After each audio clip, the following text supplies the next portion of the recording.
kuchokoza masejere.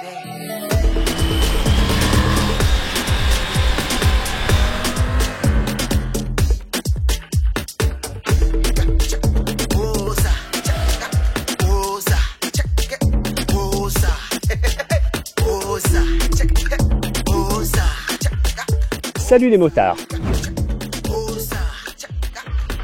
Quoi de plus symbolique qu'un fauve pour évoquer la puissance et l'élégance des évolutions? C'est d'un tigre que nous allons parler aujourd'hui, un tigre anglais, la Triumph Tiger 900 GT Pro. Alors c'est une évolution du modèle 2020 que nous avons testé aujourd'hui, avec un léger travail esthétique, notamment sur l'avant. On a un bec dont les volumes reviennent plus sur l'avant, donc c'est un petit peu plus étiré, ça intègre un petit peu mieux les volumes. Et on a également ce travail sur les extracteurs, avec ici des ouvertures supplémentaires, une ouverture un petit peu plus grande là sur la partie latérale. C'est très joliment amené, moi je trouve que le dessin est plutôt réussi. Et puis on a toujours ces volumes particulièrement bien étudiés chez Triumph, une qualité de finition, par exemple avec l'échappement qui est assez réussi. Et puis cette poignée passager avec des ergots pour attacher tout un tas de choses pour un voyage à deux ou solo. Donc c'est pas mal non plus, une poignée qui se joint en porte-paquet avec un dessin très bien étudié pour les mains. Également qualité de finition. On retrouve ce bras oscillant aluminium avec des méplats et des facettes assez sympas et puis surtout ajouré de part et d'autre. On sent le travail d'ingénierie et d'esthétique propre à la marque anglaise. Hormis ces détails esthétiques, aucune évolution en châssis. On retrouve le cadre treillis tubulaire acier lié à une boucle arrière en aluminium, treillis tubulaire également. Bien évidemment, ce châssis va loger le 3 cylindres qui lui évolue notablement avec un haut moteur modifié pour un taux de compression supérieur de 13 à 1. On a de nouveaux pistons, des arbres à cam d'échappement avec une levée plus importante. On a un travail également sur les soupapes d'admission, le tout pour pouvoir dégager 108 chevaux à 9500 tours. Donc c'est 13 chevaux de plus qu'auparavant et 90 Nm à 6850 tours. Alors ça c'est intéressant, on a un peu plus de couple, 3 Nm, mais surtout à une valeur 400 tours inférieure auparavant. Donc ça permet d'avoir un couple plus disponible, ce qui est particulièrement intéressant dans les évolutions à mi-régime. On y reviendra en dynamique évidemment. L'embrayage est anti-dribble et le quick shifter est de série. Alors pour surveiller toute cette cavalerie, on a bien entendu une centrale inertielle liée à 5 modes de pilotage qui vont régir les évolutions de cette machine. Au niveau des assistances, ABS et contrôle de traction. Niveau frein justement, on retrouve des étriers Brembo style EMA, monobloc à montage radial, 4 pistons qui pincent des disques de 320 mm à l'avant. Les jantes aluminium à 5 branches vont chausser ici des Mezler Tourance Next. Très bons pneus et ça fait aussi une très grande différence pour éviter de s'en coller une dès qu'on a une route sale quand on vient mettre un certain prix dans une moto. C'est là encore un soin apporté par Triumph à ces modèles et c'est assez remarquable. La géométrie n'évolue pas, on a toujours un angle de colonne de 24,6 degrés sur la GT Pro, une chasse de 102,7 mm et 1556 mm d'empattement. Les éléments de suspension de la GT Pro sont confiés à Marzocchi, fourche inversée de 45 mm, réglable en compression et détente par des molettes très pratiques au sommet des tubes. La précharge en revanche n'est pas modulable. À l'arrière, alors ça c'est assez intéressant, on a un élément électronique, donc réglage à l'écran, en précharge et détente. Ça se fait très facilement et surtout, que ce soit sur la fourche ou sur l'amortisseur, on a des réglages qui sont tout de suite sensibles en dynamique. Alors au guidon de cette Tiger 900 GT Pro, beaucoup d'aisance, une machine très fine, une assise variable de 820 à 840 mm, en position haute pour moi, pour mon 1m84, c'est beaucoup mieux, on est plus à l'aise, vous voyez là j'ai les jambes particulièrement fléchies, dès qu'on lève la selle c'est bien plus sympa pour les grands. Puis alors surtout il y a un réglage avant et arrière sur la selle, si bien que si on veut plus d'inclinaison, en fait on laisse le réglage avant en position basse et l'arrière on le relève et on peut avoir d'autant plus d'appui. On en a de toute façon de façon assez sensible sur ce guidon et ça c'est très agréable moi je trouve en dynamique d'avoir cet appui pour contrôler le train avant. Une ergonomie plutôt bien pensée. Des commodos rétro-éclairés, ça c'est toujours important de le signaler, c'est pas le cas sur toutes les marques et ça devient vraiment indispensable tant il y a de fonctions. On a évidemment un régulateur de vitesse de série. Autre élément de série, poignée chauffante et selle chauffante, pilote et passager. On a ici une commande sur la boucle arrière. On a également une prise USB-C à côté de l'écran de 7 pouces et une prise option, pareil sur la boucle arrière. Donc une dotation assez complète à ce niveau-là. Alors ce nouvel écran de 7 pouces intègre l'interface qu'on avait sur les Tiger 1200. Donc c'est quand même beaucoup plus agréable que les précédentes versions de l'interface électronique. C'est beaucoup plus didactique, même si c'est pas encore parfait. On se perd un petit peu dans certains menus et surtout leur accès n'est pas évident. Alors, on n'a pas encore cette logique qu'on peut avoir sur une marque comme KTM par exemple, qui est pour moi la plus didactique. Également Ducati aussi fait assez fort. Voilà, il y a encore quelques perfections à apporter à ce niveau-là. Mais bon, somme toute, une fois qu'on s'habitue à l'interface, on ajuste assez facilement les paramètres. On a aussi des raccourcis qui permettent d'accéder directement au mode de pilotage et un joystick évidemment qui permet de contrôler tout ça, ce qui est plutôt bien vu. Les leviers sont réglables en écartement, hein, que ce soit l'embrayage ou les freins. Les pare-mains sont corrects. Bon, ça pourrait être un peu plus balèze, un peu plus qualitatif, mais somme toute, ça reste assez rigide, donc c'est assez correct. La bulle est reconduite évidemment avec un système super simple. C'est un peu souple sur ressort, ça permet de régler très facilement la bulle. C'est moins facile quand on commence à rouler un peu vite de la remonter parce qu'on a un peu de pression. Pour la redescendre, c'est toujours assez simple. Et bien entendu, les déflecteurs sont livrés de série de part et d'autre de cette bulle. Là encore, c'est une machine qui est parée au voyage et qui a une dotation vraiment assez complète. Voilà pour la partie statique de la Tiger 900 GT Pro. Je vous propose maintenant d'aller l'essayer en dynamique. C'est parti. Alors on évolue là sur une route assez défoncée. Trios nous a indiqué de passer en mode off-road tellement le revêtement pouvait être changeant. Et ce qui met en avant le confort de cette Tiger 900 GT Pro. Et clairement, les suspensions font un excellent boulot. Alors je trouve ça un poil trop souple à l'avant. Je trouve que la précharge pourrait être un petit peu plus contrainte. Je vais certainement régler ça très facilement avec les petites molettes un peu plus tard. Mais clairement, on a un très bon toucher de route délivré par cette suspension. Et puis une géométrie qui permet de rouler à bon rythme sans se faire peur, sans avoir de réaction particulière au guidon. Avec une montre pneumatique, les Mezler Tourance Next qui assure un excellent grip.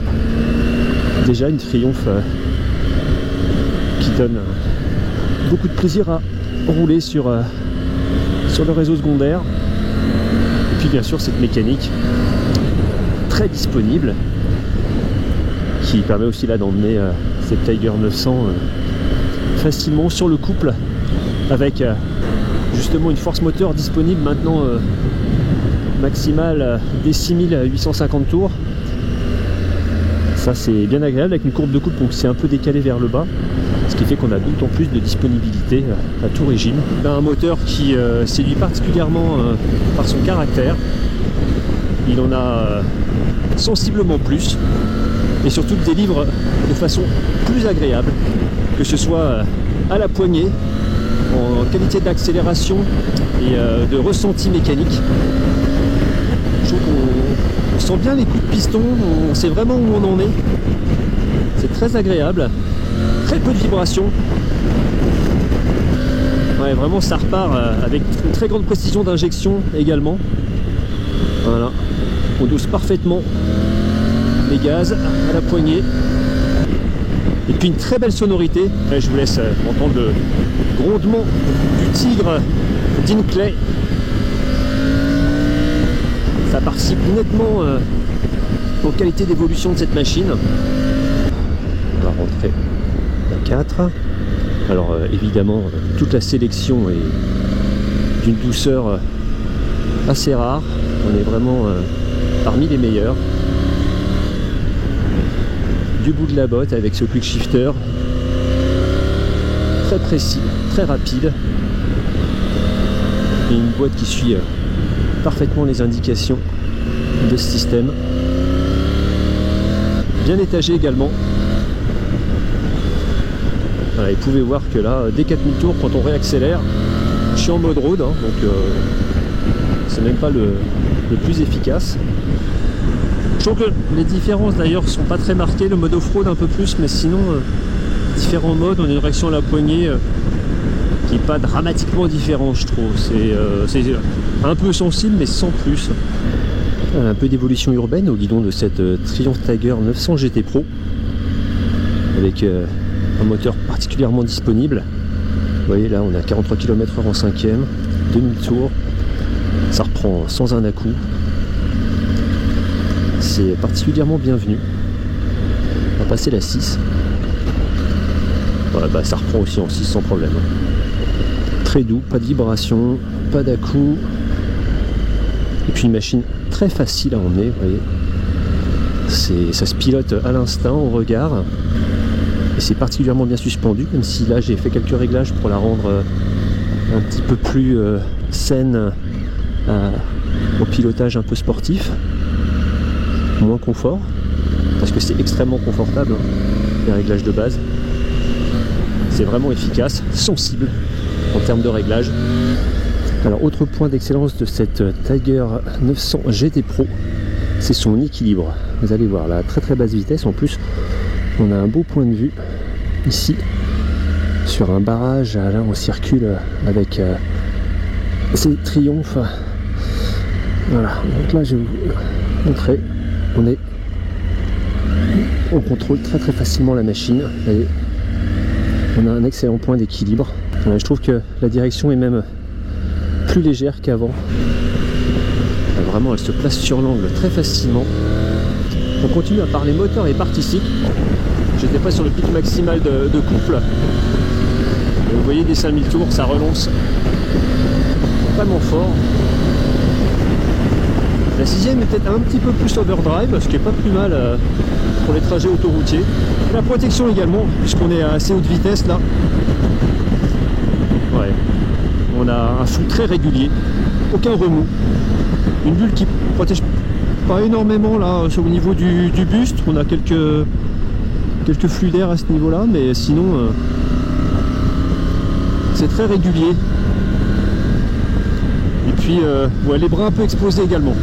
Mais bon, vu le peu de surface de ces éléments, avec des déflecteurs qui sont d'origine d'ailleurs, c'est très correct. Excellent toucher de frein également avec ces stylémas. On a clairement là une machine très convaincante.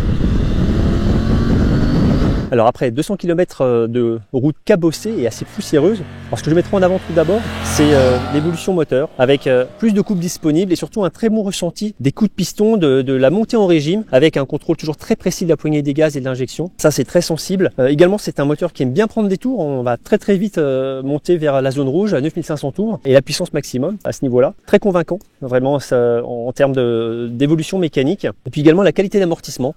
Alors de base, c'est vraiment assez souple. C'est très bien pour voyager confort ou pour un duo. Alors moi tout de suite je suis allé dans les modes électroniques pour mettre plus de précharge et réduire la détente. Donc j'ai mis pilote et bagages. Et ça c'est plus de précharge et plus pareil d'un réglage de détente à l'avant aussi sur la fourche. La machine se tient beaucoup mieux lors de la prise des freins parce que on a quand même des stylémas qui ralentissent copieusement la machine. Donc réglage sensible, une moto très saine. Une fois qu'on l'a réglée, je trouve que c'est proche de la perfection à ce niveau-là. Et puis également, notre trajet a mis en valeur la monte pneumatique par défaut de cette machine. Là, les Tourance Next, ça nous a évité de nous mettre par terre. On a perdu plusieurs fois l'avant sur des routes qui étaient un peu gelées à l'ombre. Moi, je trouve que c'est très bien de pouvoir proposer une moto à un tarif certes relativement élevé, mais avec un package global qui se tient parfaitement. Quelques vibrations notées quand même au régime usuel. Notamment vers 5000 tours à 130, c'est pas énorme, ça sent un petit peu dans les repose-pieds et au guidon. Quand on charge, ça sent un petit peu davantage, c'est jamais déplaisant, mais bon voilà, c'est quand même un peu sensible, on a quand même quelques vibrations, on a une vie mécanique qui est là. Enfin, très bon contrôle du freinage, tant au levier que à la pédale, avec somme toute un ABS qui se déclenche quand même assez rapidement. C'est dû un petit peu au transfert de masse, mais aussi peut-être à un réglage. Bon, c'est sur une route qui était particulièrement glissante, il faut aussi adapter un petit peu le discours parce que ça dépend pas mal du grip. On a aussi également eu pas mal d'interventions du contrôle de traction à tout moment quand on rechargeait un petit peu en mécanique. Voilà, on a de toute façon des gommes qui nous ont maintenus sur nos roues et ça c'est très notable. Un contrôle de traction qui a priori fait bien son office également. Je trouve que l'ensemble est performant. Un ensemble performant à 16 195 €. On lui opposera une KTM 890 Adventure, un peu plus de 15 000 €. Une Africa Twin aussi, entre un peu moins de 15 000 € et un peu plus de 17 000 selon si on prend avec boîte DCT et suspension pilotée ou non. Et puis dans ce registre de machines un petit peu surélevées, on aura tout de même une Yamaha Tracer 9 GT+, à peine en dessous de 17 000 €, mais avec elle un éclairage sur l'angle avec des valises, un package complet avec aussi un radar d'ailleurs adaptatif. On replace un petit peu cette machine au sein de cette concurrence. La Triumph garde pour elle un moteur convaincant, un châssis très performant, des suspensions de qualité et puis une finition vraiment au-dessus du lot. Il lui manque pas grand chose en fait, si ce n'est rien. Peut-être une paire de valises effectivement dans cette dotation. La Trion joue sur un autre registre, on peut aussi facilement sortir dans les chemins quand même avec cette machine. Bon, il faudra peut-être équiper d'autres pneus. Voilà ce qu'on pouvait vous dire à l'issue de cette première prise en main, de cette évolution de la Tiger 900 GT Pro. On vous en dit également bien plus en ligne sur le repartdesmotards.com. N'oubliez pas de vous abonner à la chaîne YouTube et moi je vous retrouve très bientôt pour un nouvel essai. Ciao!